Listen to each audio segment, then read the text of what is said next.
예, 말씀 한 구절 보겠습니다. 역대하 21장 6절에서 7절입니다. 역대하 21장 6절에서 7절 말씀입니다.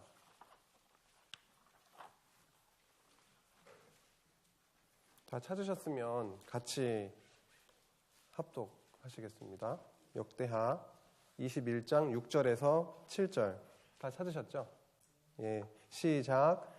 그가 이스라엘 왕들의 길로 행하여 아합의 집과 같이 하였으니 이는 아합의 딸이 그의 아내가 되었음이라. 그가 여호와 보시기에 악을 행하였으나 여호와께서 다윗의 집을 멸하기를 즐겨하지 아니하셨음은 이전에 다윗과 더불어 언약을 세우시고 또 다윗과 그의 자손에게 항상 등불을 주겠다고 말씀하셨음이더라. 아멘. 예, 지금 방금 읽은 말씀은 그 역대 상하 주제 말씀입니다. 그래서 역대 상하의 말씀이 지금 살펴가고 있는 것처럼 그 다윗 왕조를 계승시켜 나가시는 그 말씀인데 그 말씀을 아주 잘 담아내고 있는 성경 구절을 읽었습니다. 이 부분을 들어가기에 앞서서 지난 시간에 저희들이 역대하 1장에서 9장의 말씀을 통해서 솔로몬 왕의 번영의 내용을 확인한 바가 있습니다. 여호와 하나님께서 다윗 왕에게 언약하신 그 하나님의 집, 다시 말해서 성전을 솔로몬 왕의 번영을 통해서 짓게 하셨습니다. 그 부분을 지난 시간에 살펴본 것이죠. 사무엘하 7장 다윗 언약의 말씀을 기억하실 겁니다. 사무엘하 7장 12절에서 14절 한번 다시 펴보시겠습니다. 사무엘하 7장 12절에서 14절 말씀입니다. 여러 번 찾아보시고 알고 계신 말씀이실 텐데 제가 읽어보겠습니다. 12절에서 14절 사무엘하 7장입니다.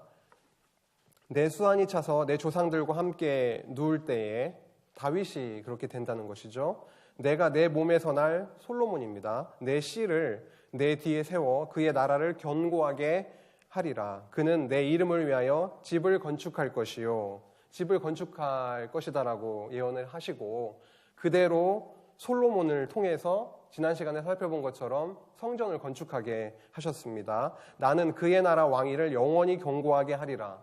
성전을 건축하게 하시고 그의 왕위를 어떻게 하겠다고 하셨냐면은 그의 왕위를 영원히 견고하게 하시겠다는 언약을 또 해주신 거죠. 14절 말씀입니다. 나는 그에게 누가 되고요? 아버지가 되고 그는 내 아들이 되리니 그가 만일 죄를 범하면 내가 사람의 매와 인생의 채찍으로 징계하려니와 라는 말씀이 있습니다. 하나님의 집, 내 집, 성전을 건축하게 하시겠다고 언약하시고 지난 시간에 살펴봤던 것처럼 성전을 건축하게 하셨습니다. 그 다음에 어떤 언약이 있었나요? 그렇죠? 방금 살펴본 내 나라 왕위를 영원히 견고하게 하겠다라는 말씀이 있었습니다. 근데 지난 시간에 살펴본 내용과 오늘 살펴본 내용이 연결이 되는 부분이 바로 이 부분입니다.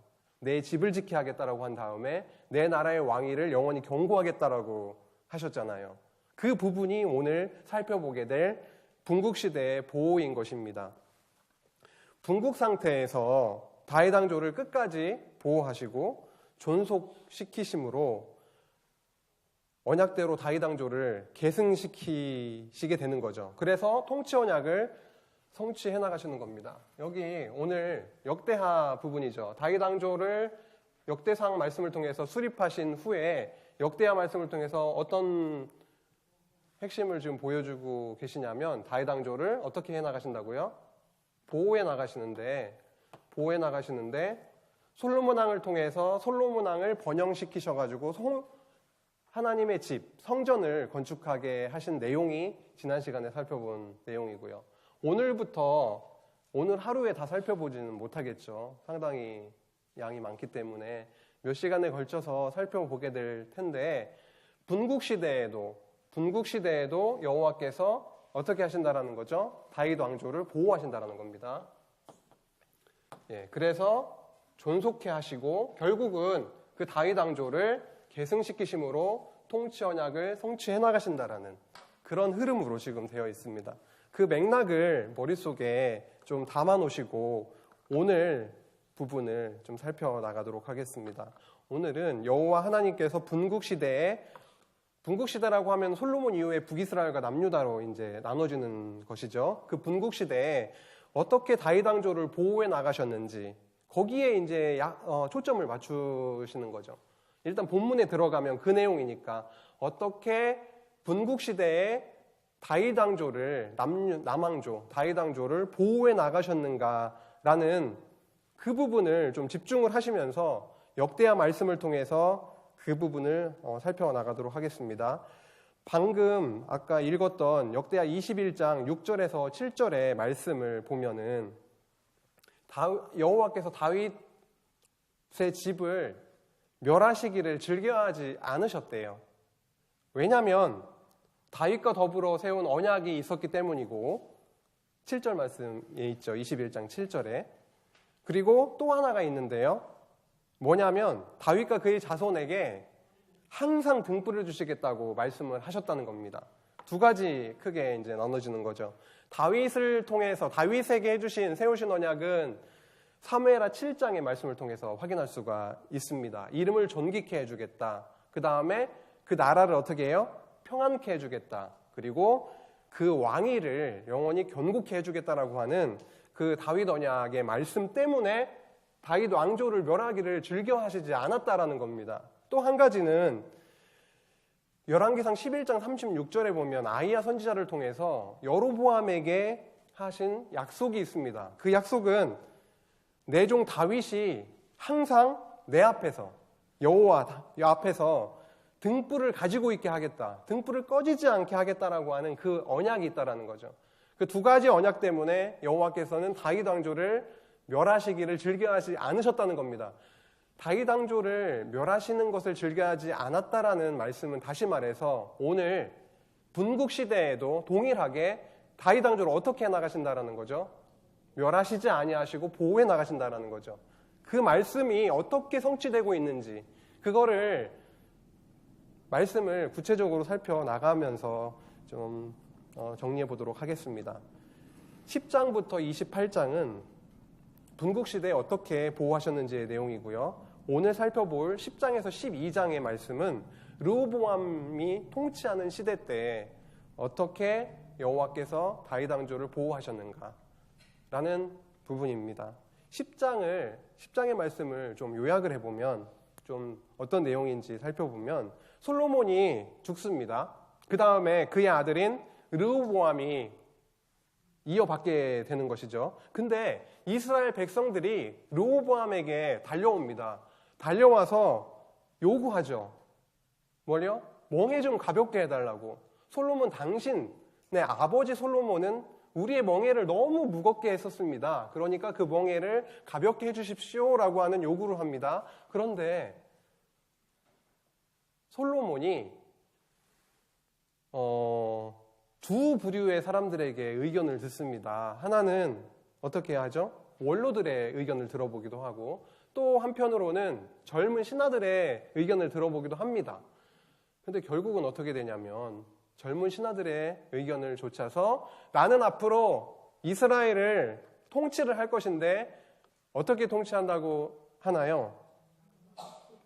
내 아버지가 가죽 채찍으로 이렇게 때렸다고 하면 나는 전갈 채찍으로 때리겠다. 이렇게 하면서 완전히 백성들의 마음을 읽어주고 그들의 요구를 들어주는 쪽으로 간 게 아니라 그와는 정반대로 가게 되는 내용이 나옵니다. 그렇게 돼서 결국은 10지파가 여로보암을 좇아 각기 제 장막으로 돌아가게 되는 결국은 남북 왕조가 갈라지게 되는 남북으로 갈라지게 되는 내용이 10장의 내용입니다. 그 내용 중에 10장 14절을 한번 보시면은요. 그 내용 지금 방금 말씀드린 내용을 본문 그 말씀을 통해서 좀 확인을 해보고 넘어가도록 하겠습니다. 역대하 10장 14절에 보시면 뭐라고 나와 있냐면요. 젊은 신하들이 가르침을 따라 그들에게 말하여 이르되 내 아버지는 너희의 멍에를 무겁게 하였으나 나는 더 무겁게 할지라. 내 아버지는 가죽 채찍으로 너희를 치셨으나 나는 정갈 채찍으로 치리라.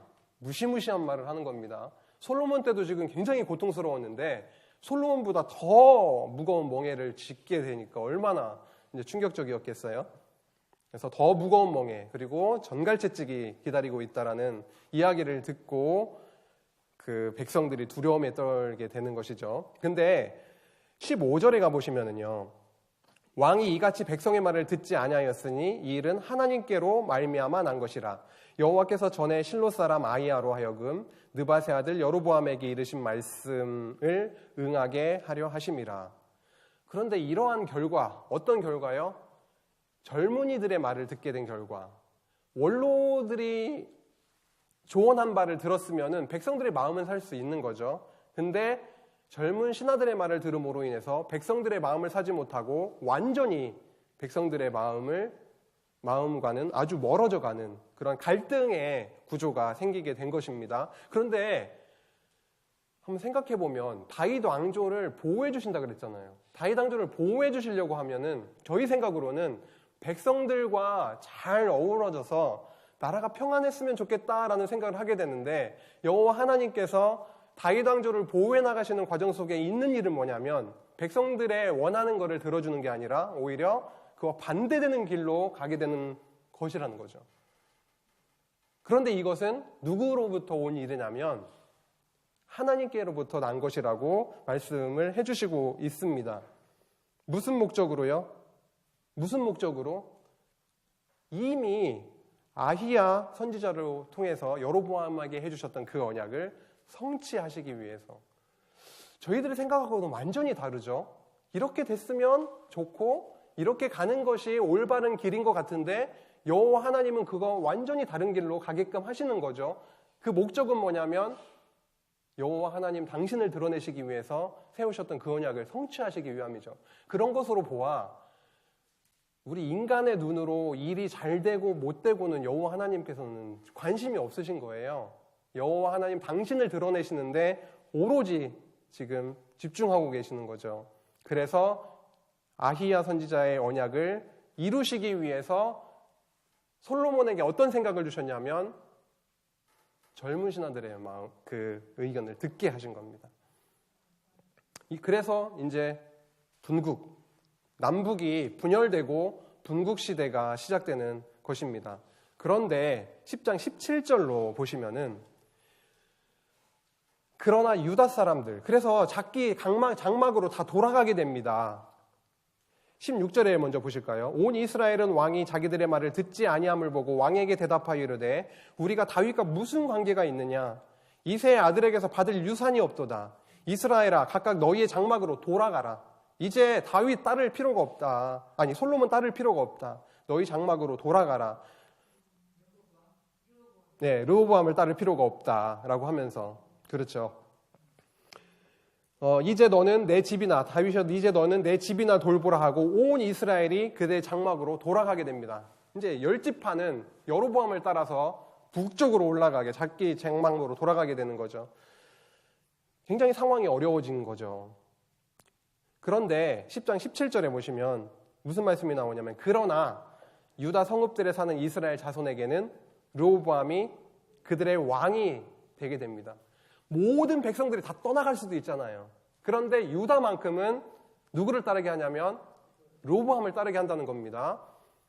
유다가 만약에 이탈돼가지고 르호보암을 따라서 다 올라갔으면 솔로몬의 아들인 르호보암이 보호가 될 수가 없죠. 유다를 남기심으로 그 구루터기를 남기셔서 보호해 나가시는 겁니다.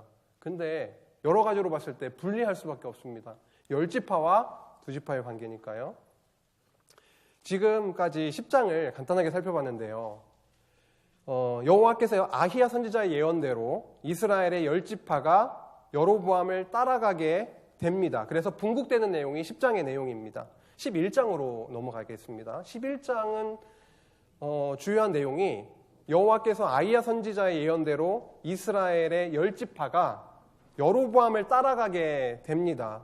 그래서 분국되는 그게 10장의 내용이고요. 11장은 여호와께서 르호보암 열지파 여로보암을 르호보암이 북쪽으로 그 열지파가 여로보암을 따라가니까 르호보암이 마음이 급해졌는지 어떻게 합니까? 치러 가려고 합니다. 전쟁을 해서 다시 그 사람들을 자기에게로 돌리려고 하는 그 마음을 먹고 전쟁을 하려고 하는 거죠. 그런데 어떻게 하시냐면 여호와께서 그것을 금하시게 되는 거죠. 못하게 막으시는 겁니다. 그리고 그 뒤에 가면은 르호보암이 그 성읍들을 건축해가지고 굉장히 견고하게 하시기도 하고요. 그 다음 북이스라엘로 여로보암을 따라갔던 제사장들 그리고 레위인들 그 다음에 여호와 하나님을 좇는 자들을 어디로 돌아오게 하시냐면 다시금 르호보암에게 돌아오게 하시는 내용이 나옵니다. 그리고 그 다음 내용에 르호보암으로 처첩들과 그의 자식들에 대해서 지혜롭게 행하게 하시는 내용이 뒤에 나옵니다. 그러면 좀 보실까요? 11장 4절 말씀 보시겠습니다.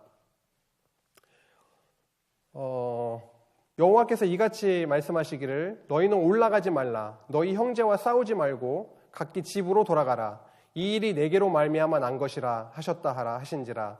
그들이 여호와의 말씀을 듣고 돌아가고 여로보암을 치러 가던 길에서 되돌아왔더라. 이 말씀은 르호보암이 열지파가 북쪽으로 올라갔기 때문에 유다와 베냐민 족속에서 몇만 명을 지금 모으냐면요.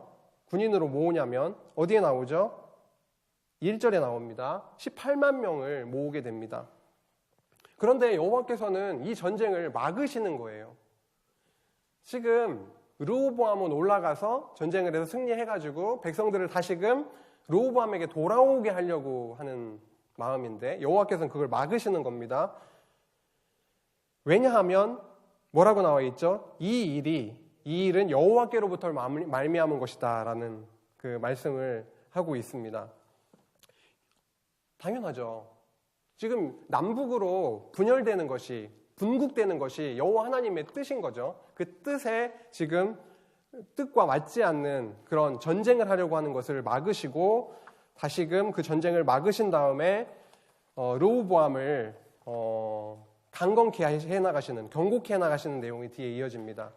성읍들, 견고한 성읍들을 건축하게 하십니다. 5절에서 12절에 보면 베들레헴도 건축하게 하시고요.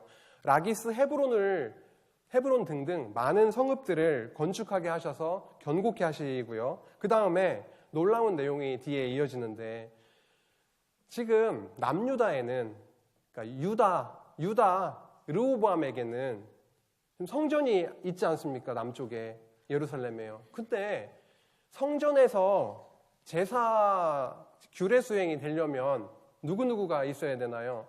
제사장도 있어야 되고 레위인도 있어야 되는데 그들이 다 올라갔던 거죠. 근데 여호와께서 북이스라엘로부터 여로보암이 자기 마음대로 제사장도 세우고 레위인들도 세우는 그런 과정에서 제사 수행을 못하게 하니까 그들이 다시금 남쪽으로 르호보암에게로 돌아오는 그 일이 벌어집니다. 그래서 온 이스라엘의 제사장들 그리고 레위인들이 르호보암에게로 돌아오게 되고요. 그 다음 여호와 하나님을 찾는 자들이 레위 사람들을 따라서 르호보암에게로 돌아오게 됩니다. 그래서 예루살렘에 이르러 가지고 3년 동안 유다 나라를 돕게 되고요. 그 결과 솔로몬의 아들 르호보암이 굉장히 강성하게 되는 결과가 있어지게 됩니다. 이러한 부분이 지금 르호보암 통치 시대 때 다윗 왕조를 보호해 나가시는 지금 모습을 볼 수 있는 거죠. 그리고 르호보암은 그 아들들이 굉장히 많았어요. 처첩들이 많아서 아들들이 수십 명이 됐는데 그 중에서 아비야를 후계자로 세우게 되고 지혜롭게 행함으로 지혜롭게 행하는 내용이 나옵니다. 여기서 지혜롭게 행했다라고 하니까는 좀 추상적으로 느껴질 수 있는데요. 11장 끝부분에 보시면은 23절입니다. 르호보암이 지혜롭게 행하여 그의 모든 아들을 유다와 베냐민의 온 땅 모든 견고한 성읍에 흩어 살게 하고 양식을 후히 주고 아내를 많이 구하여 주었더라라고 하는 그런 지혜롭게 행하게 하심으로 그 아비야를 왕으로 세우는데 어려움이 없도록 그렇게 행하게 하시는 부분이 나옵니다. 11장을 지금 살펴봤는데요. 좀 요약을 해보면 여호와께서 분국사항이 되게 하셨습니다. 그 분국사항에서도 그 다윗 왕조 르호보암을 통해서 견고한 성읍들을 짓게 하셨어요. 그리고 북이스라엘 여로보암으로부터 누구를 돌아오게 하셨죠? 제사장, 레위인, 여호와 하나님을 쫓는 자들을 돌아오게 하셔가지고 3년 동안 유다를 도와서 르호보암을 굉장히 강성하게 하시는 내용이 나왔습니다. 분국이 됐는데 굉장히 지금 어려운 상황이 됐음에도 불구하고 여호와 하나님께서는 어떻게 나가시고 계신가요? 르호보암으로 오히려 10지파 대 2지파니까 전쟁을 해도 굉장히 열세잖아요. 그럼에도 불구하고 여호와 하나님은 오히려 북이스라엘의 쪽으로 갔던 제사장 레위인들을 불러 들이시고 그리고 그들을 굉장히 성읍들을 짓게 하고 그들의 어떤 협력을 통해서 유다를 협력하게 하심을 통해서 르호보암을 강성케 해나가시는 부분을 볼 수가 있습니다. 이렇게 보호의 하나님의 섭리를 이어가십니다. 12장으로 한번 넘어가겠습니다. 12장은 좀 갑자기 굉장히 지금 확 바뀌는 내용이 나옵니다. 충격적인 내용. 10장과 11장은 여호와께서 르호보암과 함께 하사 강성케 되는 내용이 나오잖아요. 근데 12장으로 넘어가면 12장 1절에 한번 보실까요? 12장 1절에 르호보암의 나라가 견고하고 세력이 강해짐에 지금 11장까지 살펴봤던 내용이지 않습니까? 르호보암을 굉장히 강성케 하셨잖아요. 이런 강성케 하셨음에도 불구하고 르호보암의 모습은 그가 여호와의 율법을 버리니 온 이스라엘이 본받은지라. 르호보암이 율법을 버리는 범죄를 저지르게 됩니다. 이렇게 시작이 되게 됩니다. 12장이. 르호보암은 나라가 견고해졌고 강해지자 여호와 하나님을 섬기는 쪽으로 간 게 아니라 오히려 율법을 버리게 되었습니다. 그리고 이런 르호보암을 여호와께서는 누구를 들어서 치시냐면 애굽 왕을 들어서 치십니다. 그런데 겸비하게 돼요. 겸손하게 됩니다. 르호보암이 겸손하게 되어서 어떻게 하냐면 여호와의 율법을 버렸기 때문에 쳐서 멸망시켜도 할 말이 없는데 겸비케 하셔가지고 그 르호보암을 완전히 멸망시키지는 않으시는 겁니다. 그리고 르호보암이 죽고 난 후에 그의 아들 아까 누구를 뒤에 세우기로 원했었던 거예요. 아들 중에 아비야를 세우기를 원했었잖아요. 그 아비야가 왕위에 오르게 되는 내용이 12장에 나옵니다. 12장의 지금 이 핵심 내용을 한번 성경을 통해서 살펴보겠습니다. 12장 1절의 말씀은 방금 읽어봤었죠. 나라가 견고해지고 강성해지니까 세력이 강해지니까 여호와 하나님의 율법을 버리는 사건이 일어납니다. 그때 여호와께서는 애굽왕 시삭을 들어가지고 몽둥이로 사용을 하시는 겁니다. 그리고 시삭과 연합군들을 같이 보내셔가지고 예루살렘을 치게 하시는 내용이 12장 3절에 나오는데요. 그런데 이러한 상황 속에서 선지자 스마야가 르호보암에게 여호와 하나님의 말씀을 전하게 됩니다. 이 말씀을 듣고 르호보암은 겸비하게 됩니다. 근데 지금 성경 말씀을 보면은 6절도 그렇고요. 7절 말씀도 그렇고 세 글자 스스로 겸비했다라는 스스로라는 단어가 나오는데요. 스스로 겸비했다라고 하면 자칫 내가 스스로 나의 의지로 여호와 하나님 앞에 겸손해져가지고 그 결과로 완전히 멸망당하는 것이 아니라 하나님께서 살려두신다라는 의미로 받아들일 수가 있는데 이게 어떤 자의지로 자기의 어떤 의지 결단으로 겸손해졌다라는 내용이 아니라 겸손해졌다라는 의미라는 거죠. 이게 히브리어 성경을 찾아보니까 니프알 동사라고 해서 수동의 의미를 가진 동사거든요. 그래서 이거를 스스로 겸비했다라는 의미로 자칫 잘못 받아들이기가 쉬운데 그게 아니라 겸손해졌다라는 수동의 의미로 해석되어야만 합니다. 전에 봤던 바른 성경을 보면 겸손해졌다라고 이제 번역이 되고 있습니다.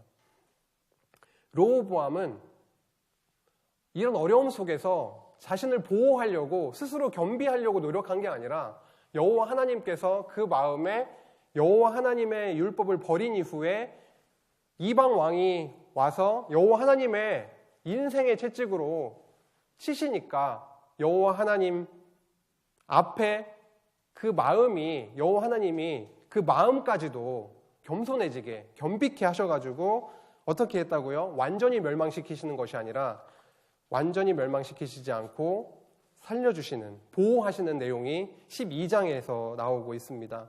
겸비해짐과 함께, 그리고 하나가 또 나오는데요. 중요한 말씀이요. 유다에 선한 일이 있다라는 말씀이 나오죠. 12절에 나옵니다. 12장 12절. 르호보암이 겸비하게 되었고 유다에 선한 일도 있으므로 겸비하게 하심과 함께 선한 일도 있었다라는 겁니다. 여호와께 그렇기 때문에 여호와께서 노를 돌이키사 다시 멸하지 아니하셨다라고 했는데요. 선한 일, 여기에서 선한 일은 스스로 겸비해가지고 여호와 하나님께 뭔가 했던 그런 유의 선한 게 아니라 여기서는 다윗에게 세우셨던 그 언약, 다윗에게 세우셨던 약속하셨던 그 언약이 선한 일이고 다윗이 여호와 하나님 앞에 여호와 하나님을 경외했잖아요. 그 선함을 얘기하는 것이고 그 다윗에게 세우셨던 그 다윗 언약을 기억하신다라는 의미입니다. 그래서 겸비케 하시고 그 다음에 그 선한 일로 인해서 노를 돌이키시고 다 멸하지 않으셨다라고 말씀하고 있습니다. 그런데 굉장히 긍정적인 지금 내용으로 흘러가는 것 같잖아요. 물론 12장 첫 절이 여호와 하나님의 율법을 버렸다라고 말씀을 해주셨고 14절에 보시면 그와 동일한 맥락입니다. 살려두심이 르호보암의 그 모습에 있지 않다라는 거죠. 14절 말씀을 보시면 르호보암이 악을 행하였으니 뭐냐면 이는 그가 여호와를 구하는 마음을 굳게 하지 아니함이었더라라는 말씀입니다. 르호보암은 강해지고 견고해지니까 여호와 하나님의 말씀을 버렸고 율법을 버렸고 그리고 여호와를 구하는 그 마음이 굳지가 않았다고 평가를 하고 있습니다. 그리고 그 아래 보시면은요, 또 이 말씀을 왜 여기에 썼을까라는 생각도 해보게 됐는데요. 12장 16절에 보시면 르호보암이 그의 조상들과 함께 누움에 다윗성이 장사되고 그의 아들 아비야가 대신 왕이 되니라. 그 바로 윗절 한번 다시 보실게요. 15절. 르호보암의 처음부터 끝까지 행적은 선지자 스마야와 선견자 이도의 족보책에 기록되지 아니하였느냐. 르호보암과 여로보암 사이에 항상 뭐가 있었다고요? 전쟁이 있었다라고 합니다. 북이스라엘과 여로보암과 르호보암의 전쟁을 한번 상상해 보세요. 10지파와 2지파의 전쟁. 그냥 상식적으로 생각해 봤을 때 어떤 상황의 전쟁인가요? 이것은 이기기 힘든 전쟁. 10지파의 수가 아무래도 더 많잖아요. 그런 전쟁이 끊이지 않았다라는 거죠. 이거를 다시 뒤집어서 생각을 해보면은 그 많은 전쟁 가운데 2지파만 모여있는 다윗 왕조임에도 불구하고 그 다윗 왕조가 멸절되고 멸망당하지 않고 여호와 하나님께서 보호하셨다라는 그 의미가 되는 것이죠. 남왕조 북왕조 사이에 그 전쟁도 있었고 아까 이방에서 애굽에서 쳐들어왔던 그런 전쟁, 시삭이 쳐들어와서의 그런 전쟁도 내부적으로도 굉장히 전쟁이 끊이지 않았고 외부적으로도 그 이방 나라와의 전쟁도 있었음에도 불구하고 여호와 하나님께서는 다윗 왕조를 그 가운데에서도 보호하셨다라는 것을 알 수가 있습니다. 이것이 저희가 아까 사무엘하 7장의 말씀을 읽은 내용 중에 끝부분에 나왔었죠. 뭐냐면 7장 14절이죠. 사무엘하 7장 14절을 제가 읽어보겠습니다. 나는 그에게 아버지가 되고 그는 내게 아들이 되리니 그가 만일 죄를 범하면 내가 사람의 매와 인생의 채찍으로 징계하겠다라는 말씀이 있습니다. 사람의 매, 인생의 채찍, 그것은 이 전쟁을 통해서 이방 왕들을 세워서 때리시기도 하시고 당신의 교육적인 막대기로 사용하셔서 사랑하는 그 언약 자손에게 징계의 어떤 채찍을 가하시는 것을 알 수가 있습니다. 이것은 이미 그 땅에 들어가서 가나안 땅에 들어가서 여호와 하나님께 범죄하고 여호와 하나님을 등지고 율법을 버릴 것이 이미 언약이 돼 있습니다. 신명기 31장 16절을 읽어보겠습니다. 또 여호와께서 모세에게 이르시되 너는 내 조상과 함께 누우려니와 이 백성은 그 땅으로 들어가 음란히 그의 이방신들을 따르며 일어날 것이요 나를 버리고 내가 그들과 맺은 언약을 어길 것이다 라고 하는 말씀 그대로 이스라엘 백성들은 가나안 땅에 들어와서 여호와 하나님께서 그렇게 보호해 주시는 가운데 있어서도 여호와 하나님을 경외하지 못하고 여호와 하나님의 언약대로 범죄케 되는 부분을 또 이렇게 성취되는 부분을 또 살펴볼 수 있습니다. 이런 과정에서 한번 보실게요.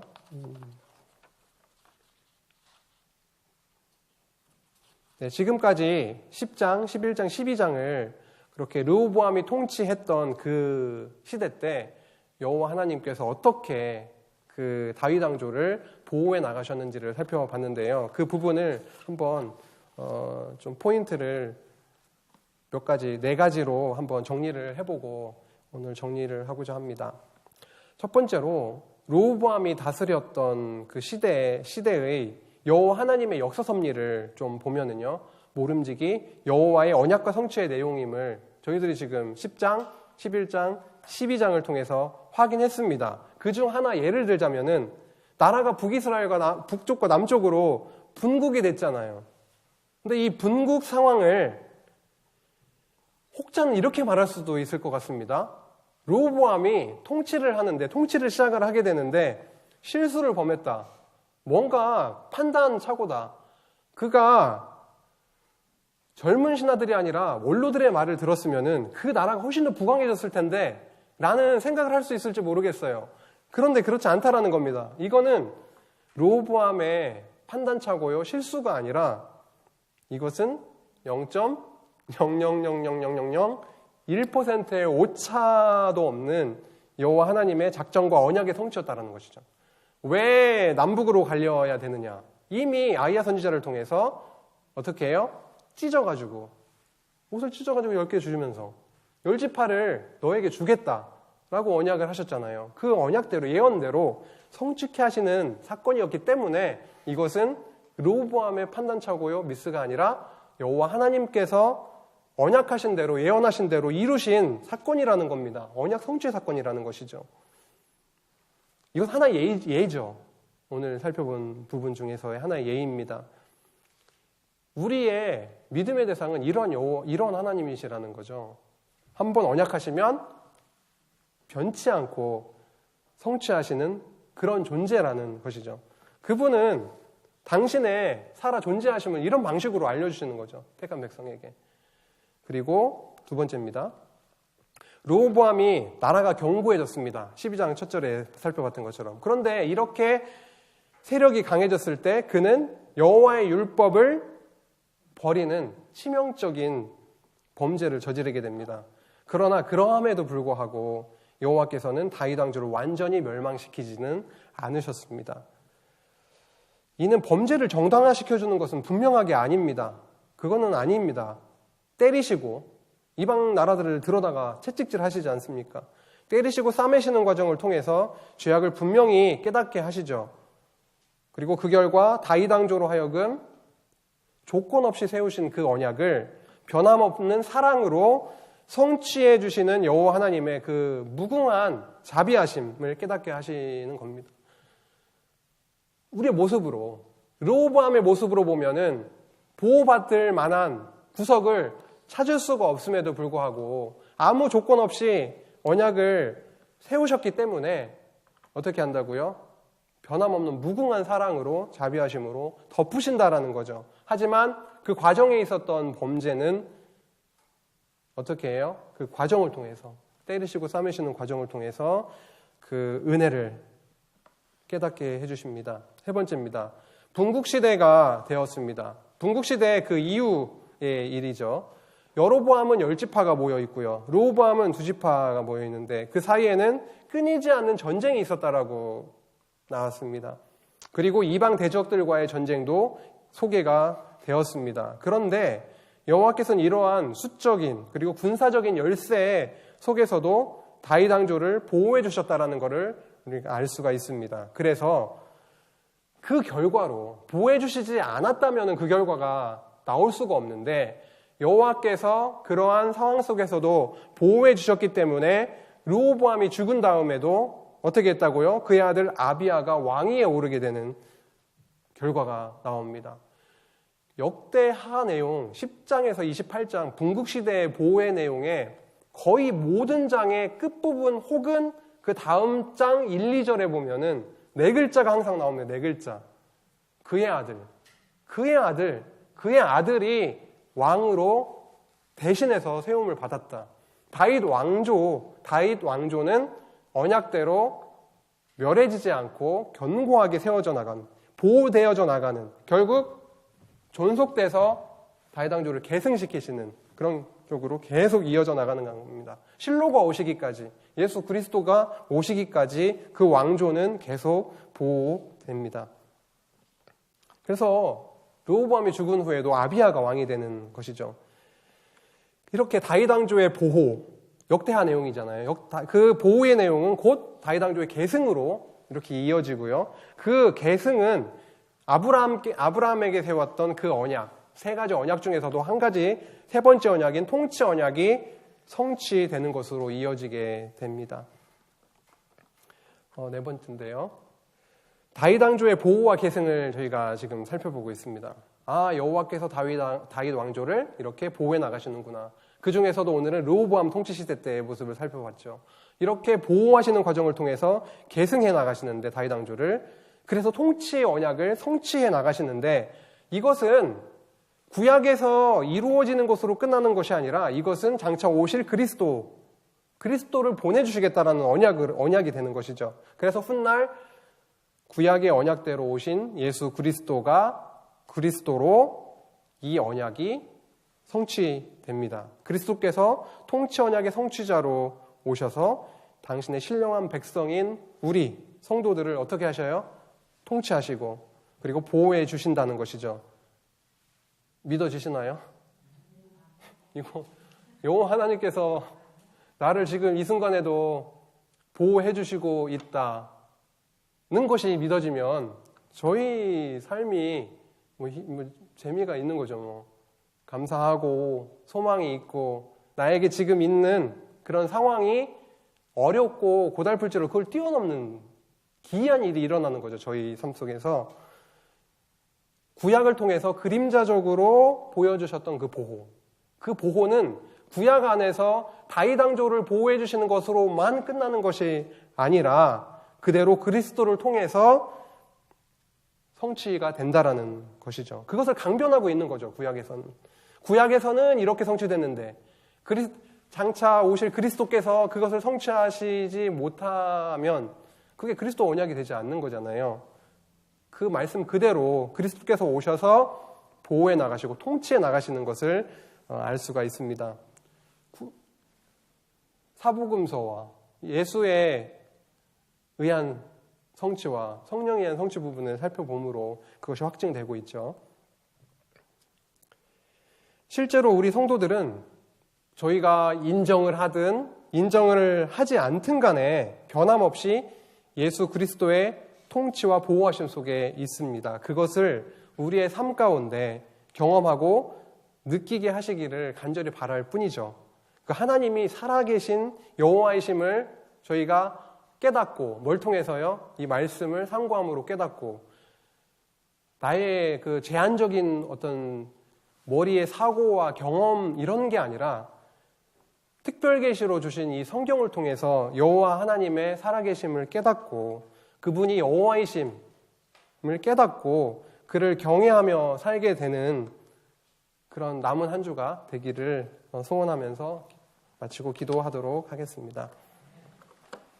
하나님 아버지 감사합니다. 저희들 하나님을 안다라고 착각할 때가 많습니다. 저희들 안에 조금만 편해지고 풍성한 그런 시절이 오면 여호와 하나님께 더 찬송하기보다는 오히려 그것을 나의 것으로 생각을 하고 누리기에 바빠서 교회와 하나님의 말씀을 오히려 뒷전으로 놓는 경우도 많이 있습니다. 하나님, 저희들에게 여호와 하나님을 붙들게 하시고 여호와 하나님이 살아계심을 확인함으로 당신을 경외하고 또 이 당신의 몸, 예수 그리스도의 몸된 교회를 저희들에게 허락하여 주셨는데 그 교회 안에서 성도들과 함께 한 몸 된 성도들과 함께 귀한 나눔과 교제와 천국의 소망을 안고 기쁨을 누리는 성도님들 될 수 있도록 또 저 또한 될 수 있도록 주님께서 인도해 주시기를 간절히 빌고 원하오며 예수님의 이름으로 기도했습니다. 아멘.